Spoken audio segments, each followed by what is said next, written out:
नमस्कार श्रोता भौणी आज कार्यक्रम श्रोताबंधु नमस्कार। हृत्पिंड हेउछि आम शरीरर एक गुरुत्वपूर्ण अंग। शिशुटी जेतले मार पेटरे थाए सेही समय हृत्पिंडर स्पंदन ही जणै थाए जे से भ्रूणटी जीवित अछि कि नाही। तेबे पिंडर अनेक गुडिए समस्या भितर गोटे समस्या हेउछि हृदपात। हृदपात कौन ए संपर्क में आम सहित कथा भीमसार बुर्लार हृदरोग विशेषज्ञ सहयोगी प्रोफेसर डॉक्टर नयन कुमार पटेल आम सहित उपस्थित अच्छा। सर आपण को आम कार्यक्रम को स्वागत करछु। नमस्कार। नमस्कार सर, प्रथमे तो आम जानिबा सुस्थ हृदपिंड काहाकू कहबा। देखंतु हृदपिंड होची गोटे मांसल स्ट्रक्चर जोटा छाती भितरे अछि। तार काम होची अनवरत भाव संकुचन और प्रसारण माने कंट्राक्शन और रिलैक्सेशन एमिति कि समग्र शरीर को जोटा विशुद्ध रक्त अछि, जोटा ऑक्सीजन युक्त रक्त अछि, अम्लजान युक्त रक्त सेटा समग्र शरीर को सप्लाई करबाटा एवं जोटा दूषित रक्त अछि ताकू सिरा प्रसिरा माध्यम रे आनिकी पुणी हार्ट पाखु आनिकी हृदपिंड पाखु आनिकी सेटु पुणी लंग्स बा फुसफुस को पुणी देबा जोटी की ऑक्सीजनेशन बा अम्लजानकरण होबो। एवं एई प्रक्रियाटा कंटिन्यूअसली अनवरत भाव जन्म पूर्वरु माने फिटाल अवस्थारू से समयरू मनुष्य जेतेबेले शेष अवस्था पर्यंत सेतेबेले पर्यंत हृदपिंड एटा करि आसी। तो हृदपिंड हमर सुस्थ जनकर हृदपिंड अछि कहिले आमे बुझिबा जे तांकर हार्ट बा हृदपिंडटी ठीक भाव में पंपिंग करि पाउछि, संकोचन होछि, जहा द्वारा सफिशिएंट हमर जेते शरीर अंग प्रत्यंग समस्त को ठीक भाव में हमर न्यूट्रिशन बा ब्लड टा पहुंचे दे पारुछि एवं से पर ठीक भाव में रिलैक्सेशन मध्य हे पारुछि, जहा द्वारा हमकु तार लक्षण गुडाक ठीक भाव में मेंटेन हे पारुछि। तो जे पंपिंग भलो की करि पारुछि एवं रिलैक्सेशन भलो की प्रसारण मध्य होई पारुछि से क्षेत्र में हमें हृदपिंडटा सुस्थ बोली कहि परिबा। तेबे सुस्थ हृदपिंड विषय त हमें जानिले, तेबे हृदपिंड असुस्थ अछि बोली हमें केमिति जानिबा, काहे कि ना हमें तो हृदपिंड को देखि पारुने, बाह्य अंग को देखिउ जे तेबे हृदपिंडर असुस्थता संपर्क रे कहंतु। देखंतु हृदपिंड निजे गोटे मांसल स्ट्रक्चर मु जेमिति कहली एवं से समग्र शरीर को खाद्य और ऑक्सीजन अम्लजान जोगाउछि रक्त माध्यम रे रक्त को पंपिंग करिके। तो जदि से निजे सुस्थ न रहिबो से तार काम ठीक भाव में करि परिबनी एवं तार ब्लड सप्लाई पे तीनटा रक्तनली अछि। जदि से रक्तनली रे किछि ब्लड सप्लाई रे जदि रक्त सरबराह रे किछि बाधा रहिबो जेमिति कि ऑब्स्ट्रक्शन बा ब्लॉकेज आमे जोडा कहउचंती हार्ट अटैक जो हे जाय बा पिंडर मांसपेशी जदि ठीक भाव में नथिबो सेते दुर्बल थिबो से पंपिंग करि परिबोनी ठीक भाव में बा बहुत समय हृदपिंडर भाल्व गुडा थाए बा कबाट झरका जेमिति हम घर रे अछि सेटा खोलिबा बा बंद हेबारे जदि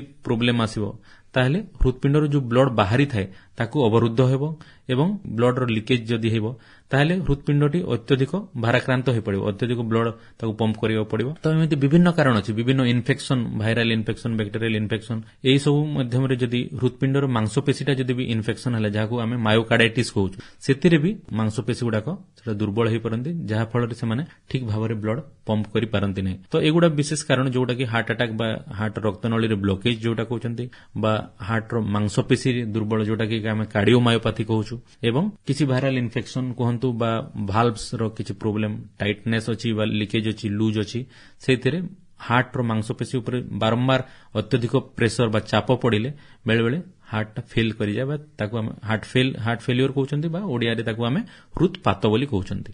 तेबे हृदघात जोटा को हार्ट अटैक कहा जाउछि हृदपात जाको हार्ट फेलियर कहा जाउछि ता भितरे तफात कोन हमें जानिबा। देखंतु हृदघात बा हार्ट अटैक कहले रक्तनली हार्ट रो निजर रक्तनली रे जदि सडन ब्लॉकेज किछि हे जाउछि से समय रे हार्ट रो मांसपेशी को ब्लड सप्लाई हे पारु नै।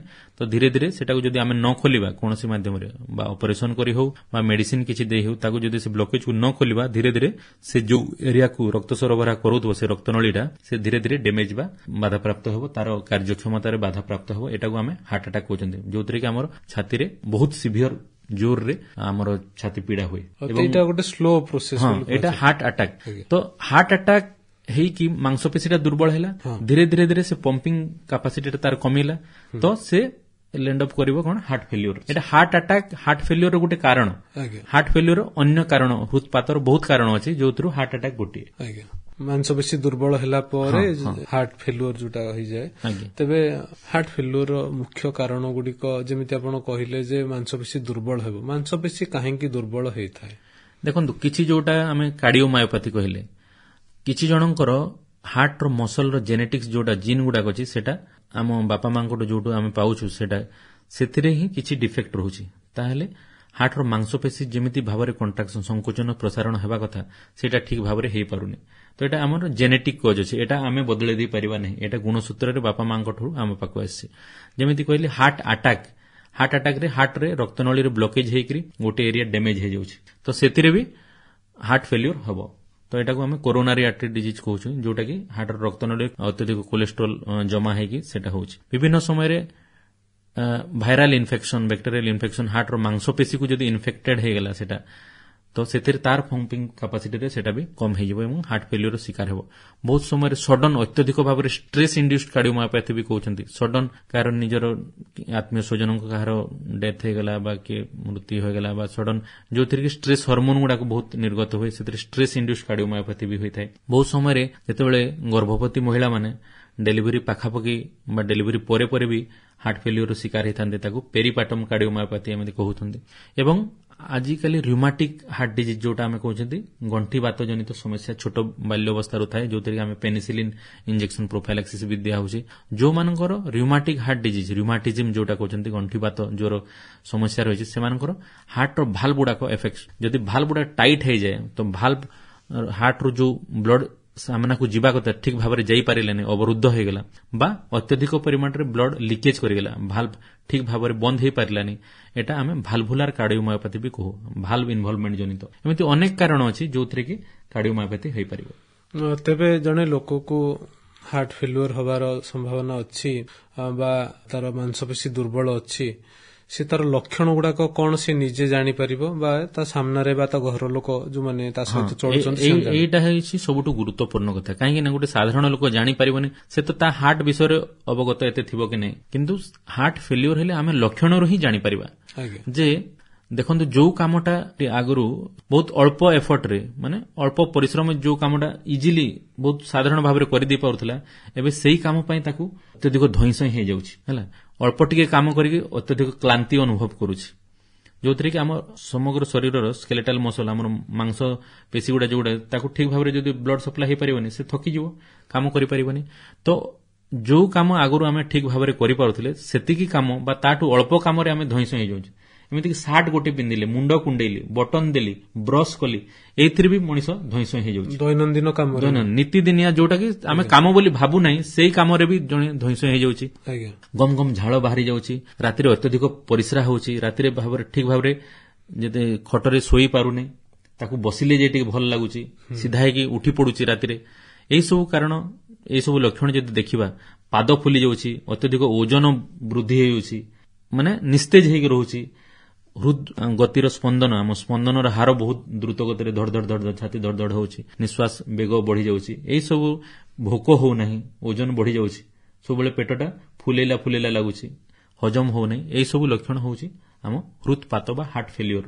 ଏଇସବୁରୁ କିଛି ଯଦି ଆମେ ଦେଖୁଛନ୍ତି ବା ଯିଏ ଜାଣିଛି ସେ ଯଦି ରୋଗୀ ସଂସ୍ପର୍ଶରେ ଆସୁଛି, ତାହେଲେ କିଛି ତ କିଛି ଗୋଟେ ଅସୁବିଧା ଅଛି ବୋଲି ସେଇଠୁ ହିଁ ସେ ଡାଉଟ୍ କରିବ ବା ସନ୍ଦେହ କରିବ ଏବଂ ସେଥିପାଇଁ ଆମେ ଡାକ୍ତରଙ୍କ ପରାମର୍ଶ କରିବା ଦରକାର। ସିଏ ଡାକ୍ତରଙ୍କ ପରାମର୍ଶ କରିବା ଦରକାର। ସେଇ ସମୟରେ ସେ କେମିତି ଜାଣିବେ ଯେ ମୁଁ ଜଣେ ହାର୍ଟ ସ୍ପେଶାଲିଷ୍ଟ ବା ଯେ ହୃଦରୋଗ ବିଶେଷଜ୍ଞ ତାଙ୍କ ପାଖକୁ ଯିବି, ବା ଯଦି ଯେମିତି କହିଲେ ଗୋଡ ଫୁଲୁଛି, ସେଟା କିଡନୀ ରୋଗର ମଧ୍ୟ ଲକ୍ଷଣ ହେଇପାରେ, ତେବେ ସେ କାହା ପାଖକୁ ଯିବେ ଏବଂ ସେ କେଉଁ ସମୟରେ ପହଞ୍ଚିବେ? ନାଇଁ, ପ୍ରଥମେ ନିକଟସ୍ଥ ଯିଏ ବି ଡାକ୍ତର ଅଛନ୍ତି, ସବୁ ଡାକ୍ତର ଉଣା ଅଧିକେ ଏଇ ବିଷୟରେ ଅବଗତ ଅଛନ୍ତି, କୋଉ ଜିନିଷଟା ଠିକ୍ କାହା ପାଖକୁ ଯିବା ଦରକାର ଅଛି। ଯେମିତିକି କିଡନୀ ଫେଲିଓର ଅଛି, ତ ଆମେ ୟୁରିଆ କ୍ରିଏଟିନିନ୍ ଟେଷ୍ଟ କରିଦେଲେ ଆମେ କ୍ରିଏଟିନିନ୍ ପରିମାଣ ଜାଣି ପକେଇବା। ଦେହରେ ଲୁଣ ଅଂଶର ସୋଡିୟମ ପଟାସିୟମ କରିଦେଲେ ସେଥିରେ କିଡନୀ ଫେଲିଓର ଅଛି କି ଜଣା ପଡିଯିବ।